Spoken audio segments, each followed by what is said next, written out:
When I was accepted into Cambridge University, the very first day, I met my Russian tutor, who was an emigre from Russia, and he asked me what my name was, what was the origin. I said, it's Ukrainian.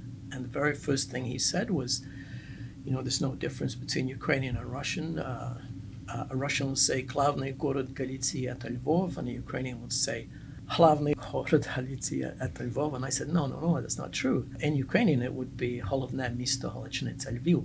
And he told me, нет, это вы по-польски.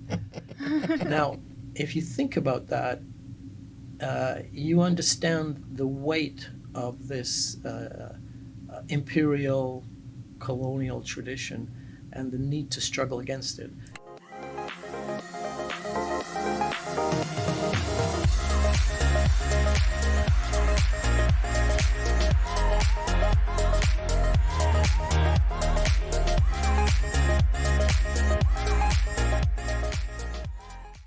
Hello, everybody. This is the new issue of the ZEIT GUEST Slavic, and I'm Mark Lipovetsky of the Department of Slavic Languages at Columbia University, and my colleague in this enterprise and the organizer of this process is Tatiana Efremova, postdoctoral fellow at the Harriman Institute. Thank you, Mark. This is Scholary ZEIT GUEST, the video podcast about contemporary ideas and trends in Slavic studies. And for a while now, we have been looking for an opportunity to speak about the present-day challenges facing our discipline with an expert on Ukrainian culture. And we are very grateful to Professor Myroslav Shkandrij, who is joining us today to talk about how and why we need to reconceptualize the field and where to start. Myroslav is one of the leading scholars in Ukrainian studies, professor of Slavic at the University of Manitoba, and author of multiple books on Ukrainian nationalism, Jews in Ukrainian literature, and most recently, the monograph Avant-Garde Art in Ukraine, Contested Memory, published by Academic Studies Press. He has curated exhibitions on the avant-garde in the 1920s, written extensively on 20th century Ukraine, and this semester, we have been very lucky to host him at the Harriman Institute as a visiting professor of history and Ukrainian studies. Thank you so much for agreeing to be our ZEIT guest, Myroslav. Thank you for inviting me. It's our pleasure. So let us begin with the question that we ask all our ZEIT guests, right? So we're all talking about decolonizing Slavic studies and decentering it away from the focus on Russia, of course.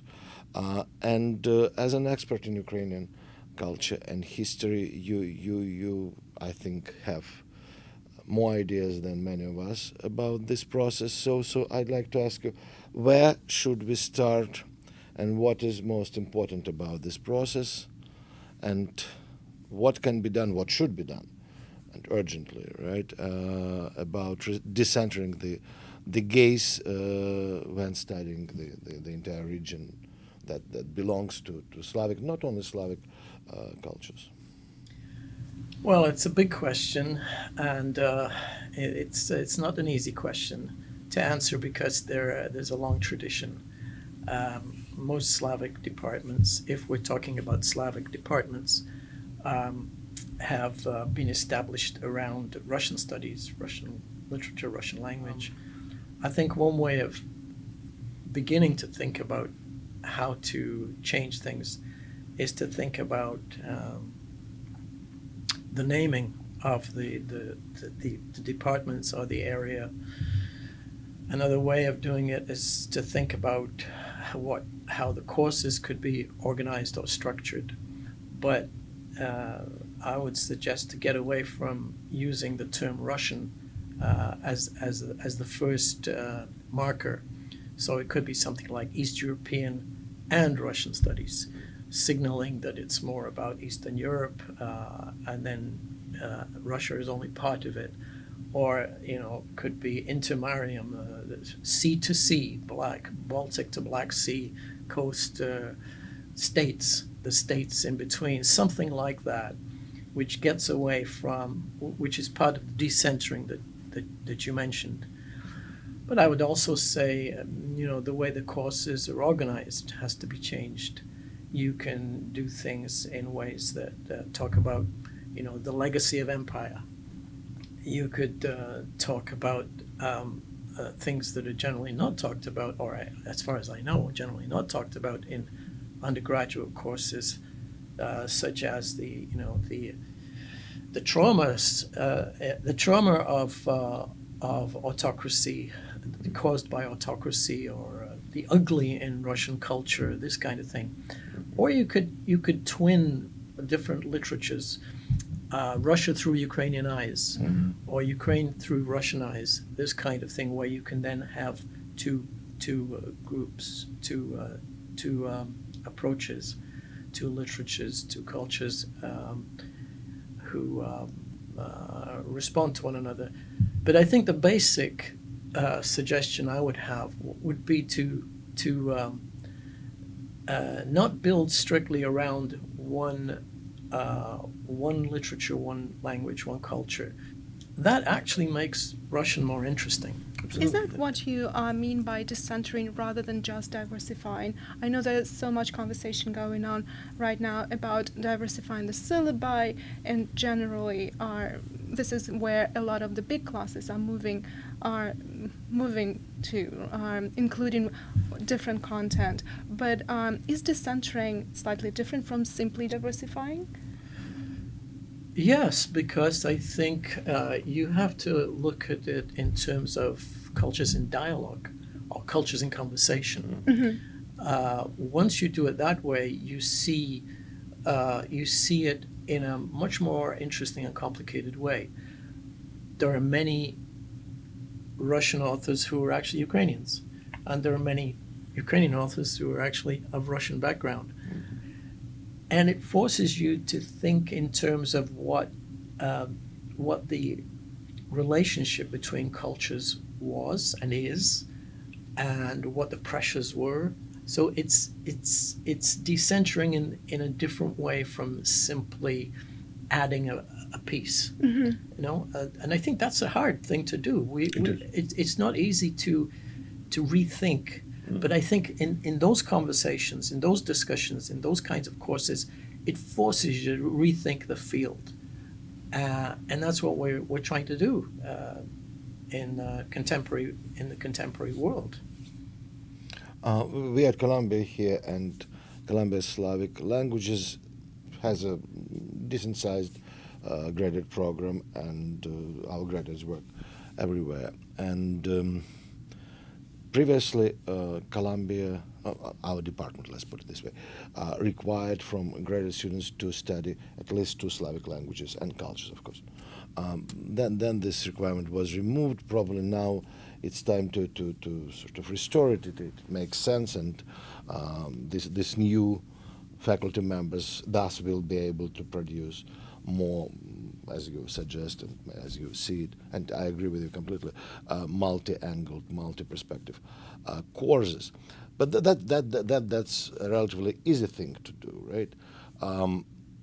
But there is also very, very profound critique of what frequently is called canon. And so how would you see what many people also call the deconstruction of the sort of canon associated with Russian literature, or Russian culture in general? Do we need at all the canon of Russian culture? Maybe we should look at the canon of Slavic cultures of the entire vaguely shaped region, and trying to completely change the optics in this way. Yeah, I think that's one way of doing it. You could speak about, modernism across the Slavic cultures or literatures. You could speak about postmodernism across these literatures. That would make a lot of sense.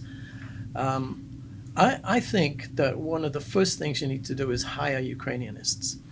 Because until now, there has been this tendency to think that if you hire a Russist, well, they know Ukraine. But they don't. Not at all. They don't have a clue about what Ukraine is. And that has always been a problem for anybody who wants to study things Ukrainian.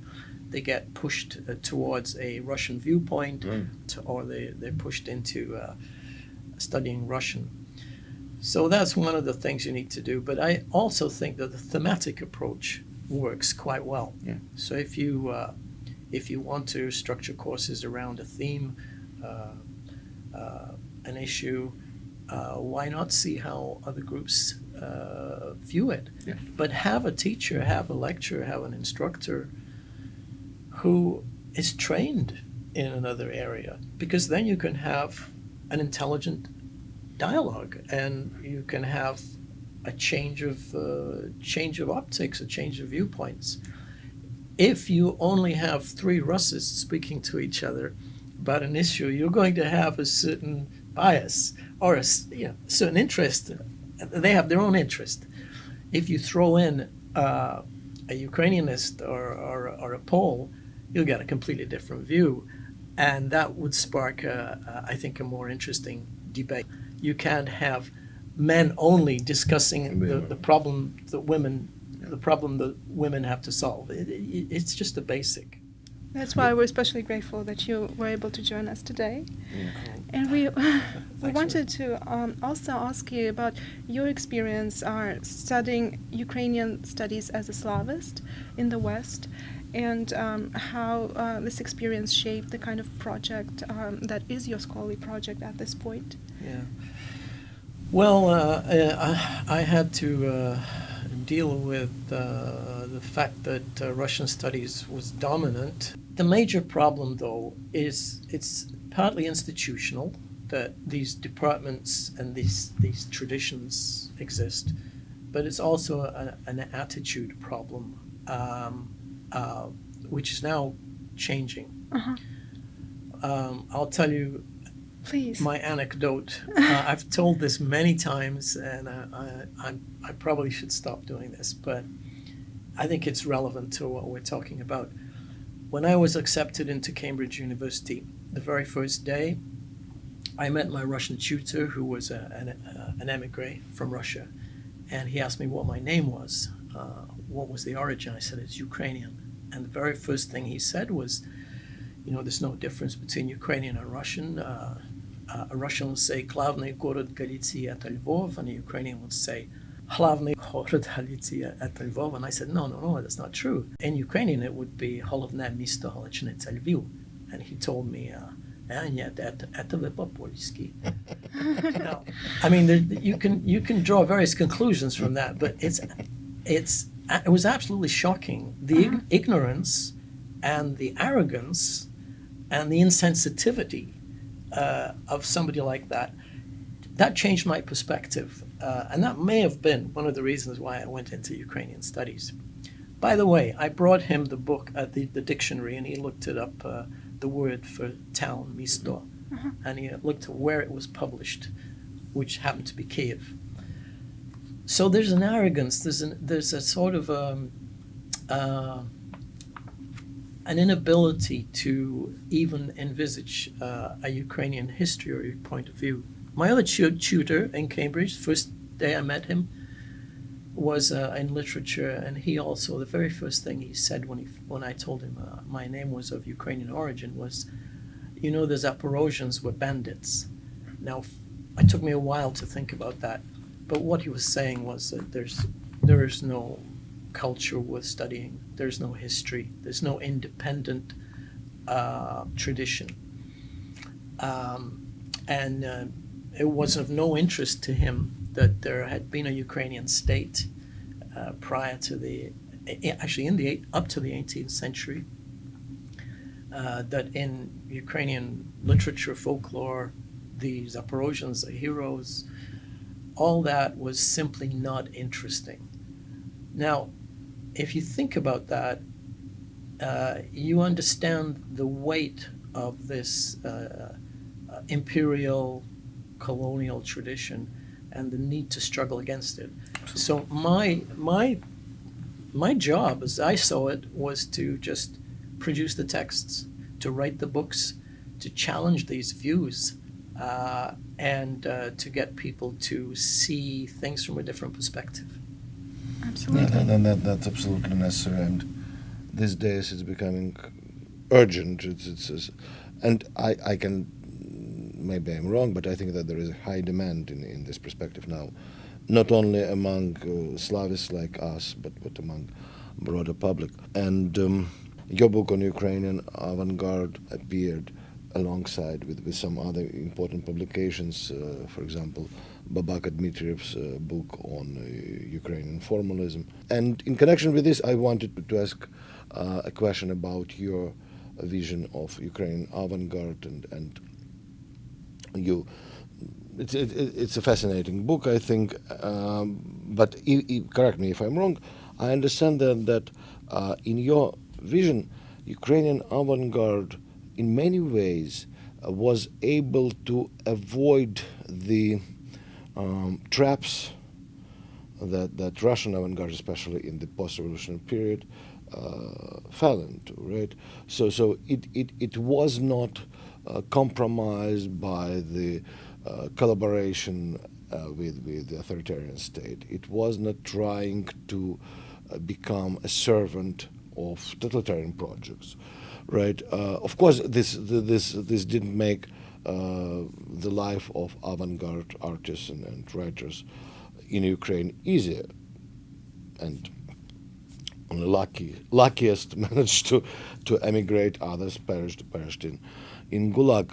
Do I understand this correctly? Or probably I'm oversimplifying your vision. Well, I think basically the issue is that there's a different dynamic going on in Ukrainian culture and literature, and that's always been the case, even though it has been Ukrainian literature was submerged, if you want to call it that, in the 19th century. It was written and read, but it's a different dynamic. It has to do with an emancipation struggle, a national cultural emancipation struggle. In the 1920s, the nature of the avant-garde in Ukraine was different, and its fate was different.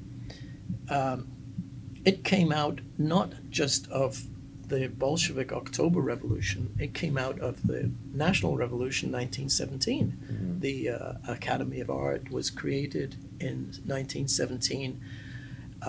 It came out of a Jewish Renaissance as well as a Ukrainian Renaissance, and those two worked together. They were exploring the deep roots, if you want to call it that, the deep grammar of Jewish culture and Ukrainian culture. How do we become modern, new, urban, avant-garde, but still remain Ukrainian or Jewish? So, what are the archetypal images, or what are the archetypal forms that we can draw on? And I think that's a very different kind of inspiration from the Russian. Now, you also have to bear in mind that there was a huge discussion in the 1920s around this cultural renaissance, Ukrainian Renaissance. My first book, the book I wrote a long time ago, was on this great debate, the great literary discussion in Ukraine I called it Modernists, Marxists, and the Nation. And the main author there, the most prominent revolutionary prose writer, Mykola Khvylyovy, started this polemic. His shocking and controversial statement was that Ukrainian literature has to stay away from Russian, because Russian literature presses upon it, and the Russian director moves his baton, and Ukrainians have to follow the lead from Moscow. Poland would never have produced a Mickiewicz if they had followed that Russian director. Ukrainians too have to stay away. Now, if you think of that as the main discussion taking place in the 1920s, with that kind of thrust to it, you understand the dynamic of the avant-garde was different. And yes, they were eventually, many of them were forced to compromise, but that was in the 30s. Yeah, of course. And the last hurrah of the entire avant-garde in the Soviet Union actually took place in Ukraine. From 1928 to 1930, a man called Ivan Vrona organized the academy, Institute of Art in Kiev, and he invited Malevich, Tatlin, he invited Boychuk. He actually invited Archipenko, or Archipenko, as he is known in the West. Already was in the States? Or not Yes, yet? but he was invited because the idea was to pull together the Ukrainian avant-garde and continue the great tradition. And Malevich, who was already persona non grata in Russia, had been kicked out of his studio and actually beaten up, found his last refuge there and published in Ukrainian, in a Ukrainian language avant-garde journal. He published a long series of articles. So the avant-garde survived in Ukraine, and it was different. It was also linked to popular culture in a way that Russian was not. You mean material culture or popular culture? Folk arts. Uh-huh. Weaving, colorful tapestries, colorful decorations of houses. The whole long tradition of peasant artisan creativity. That was very much central to what happened in the Ukrainian avant-garde. Alexander Exter was involved with that group. So was Malevich. That was his main inspiration, and he actually stated that in his autobiography at the end of his life. That was where his art came from. So if you put all that together, yes, it's a different feel to it, and it's a different kind of avant-garde. Far less interested in technology, far less interested in the machine, far less interested in marching Bolshevik soldiers. They was coming from a different place. Now, having said that, quite a few artists capitulated in the early 30s. They had to, or they changed their style, or they stopped producing work. But it disappeared. And I have to say also that this entire renaissance of the avant-garde was destroyed. In the 30s, all these works were confiscated. Works that had been bought by museums, by art galleries, were taken out and they were put into a spetsfond in the vaults. There's actually a book, I call it the Doomsday Book, a big thick book with 1,100 names and works there. All these confiscated works. And there's a column that comes after it in which the reasons for the confiscation are given. F for formalism, B for bourgeois nationalism. Then there's enemy of the people. That meant the person had been arrested or shot. And in the columns, this is all listed. So that was the fate of the avant-garde. Given those circumstances, many artists simply changed their style. Some were maybe seduced into becoming, spokespeople for the system, but many just avoided the style altogether. But that's very similar sort of thing with avant-garde across Soviet Union, of course. And so in Russia, as far as I know, the destiny of avant-garde paintings was extremely similar, and there were also corners in the sort of basements of Russian museum filled with the best works and preserved by different generations. So that's more or less universal. I'm sorry to say that it maybe you would say that it was done with higher brutality in Ukraine, but it's really hard to measure the degree of brutality, I'd say. Well, except that you have to say that these people were executed. They were shot. Yeah. And there is I think about not just the painters, the avant-garde artists, but the writers as well. Right, yeah. There are several hundred people who were destroyed Yeah. physically. Yeah, the purges were massive, and this is a very tragic story.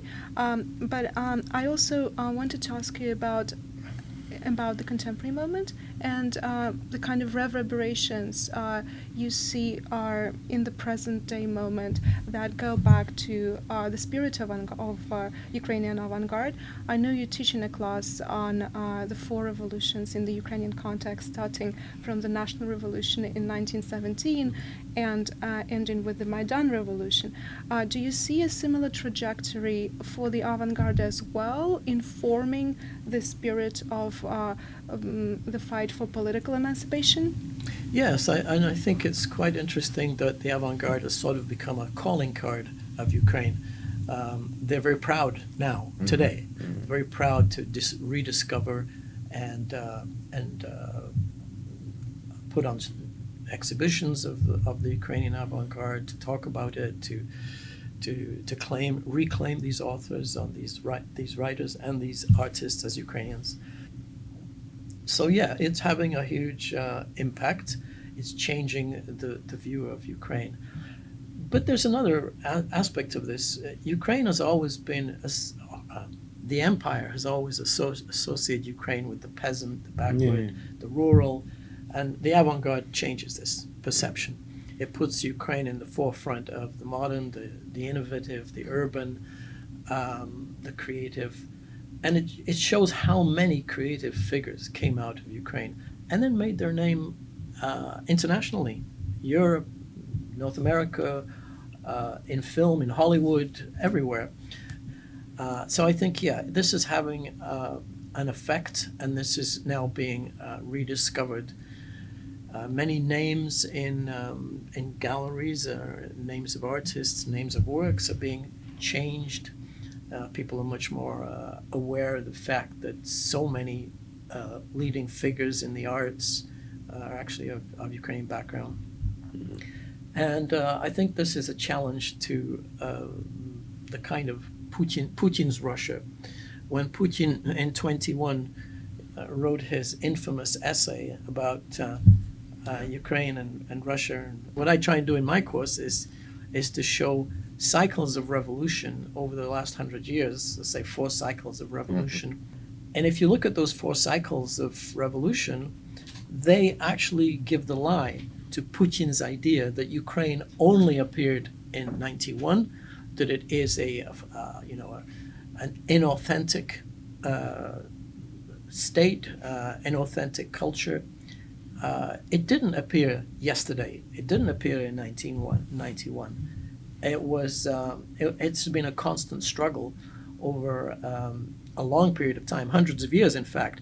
But certainly in the 20th century, through these large upheavals. So I don't know if that completely answers your question. Sure. It does answer. It does answer. So we all hope that this horrible war will end with Ukrainians' victory, and we're all trying to imagine the future after this victory. So how do you see the future of Slavic studies? Oh, well, I think it's a conversation between the different cultures, equals in the conversation. That's how it has to be seen. So Ukraine is decolonizing itself. It was in a kind of a post-colonial mode until this war. But now, with this war, Ukrainians have totally cut ties to Russian culture, to this idea that they still have links to Russia. And the term that is now often used is decolonizing as opposed to post-colonial. But I think Russians have not gotten that far yet. Not yet. They're sort of stuck in a different mode of thinking. That will happen, and it will be a good thing for Russia and for Ukraine and for everybody else. It will be a conversation between equals, a serious conversation about why they're different, why people are different, why cultures are different, what the different trajectories are, and how they can interact. I think that's coming, but it will need a change in Russia to institutional changes, political changes, administrative changes. It will be. I think Russians need to liberate themselves from their imperial past and from the tropes, the ways of thinking, the ways of acting that that dominate the Russian mind, and that produce this sort of aggressive cultural space where you can get away with saying these absolutely appalling things on TV about Ukraine, about the West, about other countries, threatening to drop the nuclear bomb, threatening to completely obliterate cities, and then doing that. Yeah, I mean it's a horrible situation. So that has to change. And that will change, as you say, after Ukrainians push Russia out of their territory, which will essentially mean winning the war, and that will change. That will lead to big changes in Russia. Yeah, I hope so too. I also think that this necessary cultural changes that you're talking about, they can be advanced and prepared exactly by our community of Slavics, Slavists, and here is a clear analogy. We all know that in the years of Perestroika, which of course considered all former Soviet Union, right? The magazines and journals were filled by sensational publications that were already published in the West, and including scholarship. So in this respect, I think that we are also always thinking, what can we do? I think we can do something. We can prepare the intellectual grounds for these changes, not only in Russia but across the entire discipline, and maybe even outside of it. Yeah, and I think that's particularly true for Russian. Ukrainians are writing their own literature now, and very interesting. There's a new revival, a new renaissance taking place in Ukrainian arts and literature. But Russians, I think, need to rethink their classics. You talked about canon a bit earlier, but there are some very nasty things, and Russians are not analyzing that correctly, or even trying to analyze it. Dostoevsky's attitude towards other peoples, other Slavs, even his imperial views about conquering Constantinople and so on, that needs to be checked. Dostoevsky is viewed as polyphonic. He's a monophonic. There's only one Russian nation. There's only one Russian viewpoint. There's only the one Russian Orthodox Church. I think this needs to be talked about. Those horrible things that are written by people like Brodsky about Ukraine, the Shevchenko, really insulting and quite painful to read from Ukrainian point of view. This needs to be talked about instead of simply talking about these people as great writers. And I would say also read Russian literature carefully. See what Tolstoy has to say about the Tsarist Russia, the backwardness. See what Chekhov has to say about backward Russia, or Bunin. These people were giving signals about what the problem is in Russia. So I think there's enough there for Russians to begin rethinking their own history and showing how their own past needs to be reimagined. I think that's going to happen. I think that this is already beginning to happen. At least the conversation about Brodsky's poem had been already pretty significant, and other things are coming. And of course, as you said, it is very important to see the imperialist tradition in Russian culture, and to see the alternatives to it. They also exist.